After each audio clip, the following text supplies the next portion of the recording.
सीता माता के नित्य-नेम की कहानी। यह कहानी सीता माता कहती थी और श्री राम इसे सुना करते थे। एक दिन श्री राम भगवान को किसी काम के लिए बाहर जाना पड़ गया, तो सीता माता कहने लगी कि भगवान, मेरा तो 12 वर्ष का नित्य-नेम है, अब आप बाहर जाएंगे तो मैं अपनी कहानी किसे सुनाऊंगी। श्री राम ने कहा कि तुम कुएं की पाल पर जाकर बैठ जाना और वहां जो औरतें पानी भरने आएंगी उन्हें अपनी कहानी सुना देना। सीता माता कुएं की पाल पर जाकर बैठ जाती हैं। एक स्त्री आई, उसने रेशम की जरी की साड़ी पहन रखी थी और सोने का घड़ा ले रखा था। सीता माता उसे देखकर कहती हैं कि बहन, मेरा 12 वर्ष का नित्य-नेम सुन लो।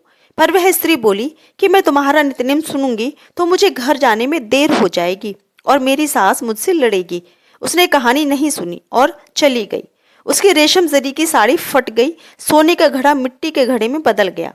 सास ने देखा तो पूछा कि ये किसका दोष अपने सिर लेकर आई है। बहू ने कहा कि कुएं पर एक औरत बैठी थी, उसने कहानी सुनने के लिए कहा, लेकिन मैंने सुनी नहीं, जिसका यह फल मिला। बहू की बात सुनकर अगले दिन वही साड़ी और घड़ा लेकर सास कुएं की पाल पर गई। सास को वहीं पर माता सीता बैठी मिली, तो माता सीता ने कहा कि बहन, मेरी कहानी सुन लीजिए।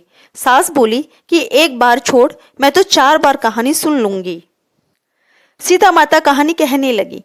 राम आए लक्ष्मण आए, देश के पुजारी आए, नित्य-नेम का नेम लाए, आओ राम बैठो राम, तपी रसोई जियो राम, माखन मिश्री खाओ राम, दूध बताशा पियो राम, सूत के पलका मोठो राम, शाल दुशाला पोठो राम, शाल दुशाला ओढ़ो राम। जब बोलूं जब राम ही राम, राम संवारे सबके काम, खाली घर भंडार भरेंगे, सबका बेड़ा पार करेंगे। जय राम श्री राम, जय जय राम। सास बोली कि बहन, कहानी तो बहुत अच्छी लगी। कहानी सुनकर सास घर चली गई और उसकी साड़ी फिर से रेशम जरी की बन गई। मिट्टी का घड़ा फिर सोने के घड़े में बदल गया। बहू कहने लगी, सासू माँ, आपने ये सब कैसे किया।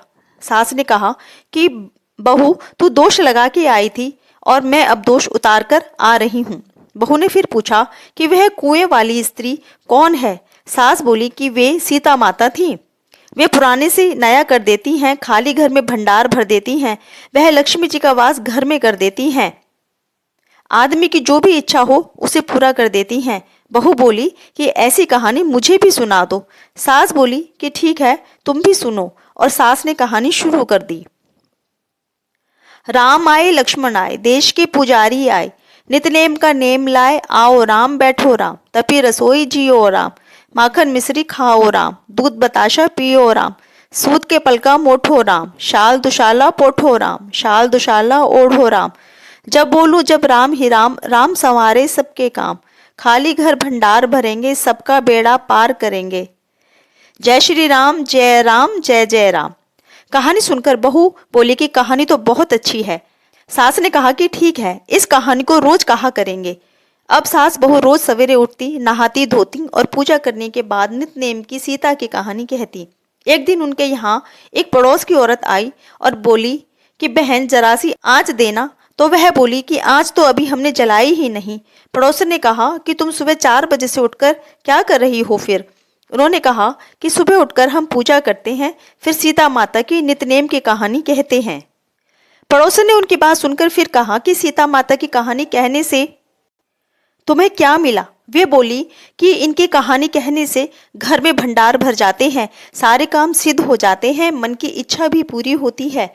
पड़ोसन कहती है कि बहन, ऐसी कहानी तो मुझे भी सुना दो। फिर वह बोली कि ठीक है, तुम भी यह कहानी सुन लो। और वे कहानी कहने लगी। राम आए लक्ष्मण आए, देश के पुजारी आए, नित्य-नेम का नेम लाए, आओ राम बैठो राम, तपी रसोई जियो राम, माखन मिश्री खाओ राम, दूध बताशा पियो राम, सूत के पलका मोठो राम, शाल दुशाला पोठो राम, शाल दुशाला ओढ़ो राम। जब बोलूं जब राम ही राम, राम संवारे सबके काम, खाली घर भंडार भरेंगे, सबका बेड़ा पार करेंगे। जय श्री राम, जय जय राम, जय जय राम, जय श्री राम। सारी कहानी सुनने के बाद पड़ोसन कहने लगी, बहन कहानी तो मुझे बहुत अच्छी लगी। अब वह पड़ोसन भी नितनेम सीता माता की कहानी कहने लगी। कहानी कहने से सीता माता ने पड़ोसन के भी भंडार भर दिए। अब तो पूरे मोहल्ले में नितनेम की कथा चल पड़ी। हर किसी की मनोकामना पूरी होने लगी। हे सीता माता, जैसे आपने उनके भंडार भरे वैसे ही आप हमारे भी भंडार भरना, कहानी सुनने वाले के भी और कहानी कहने वालों के सबके भंडार भरना। जय सीता माता की।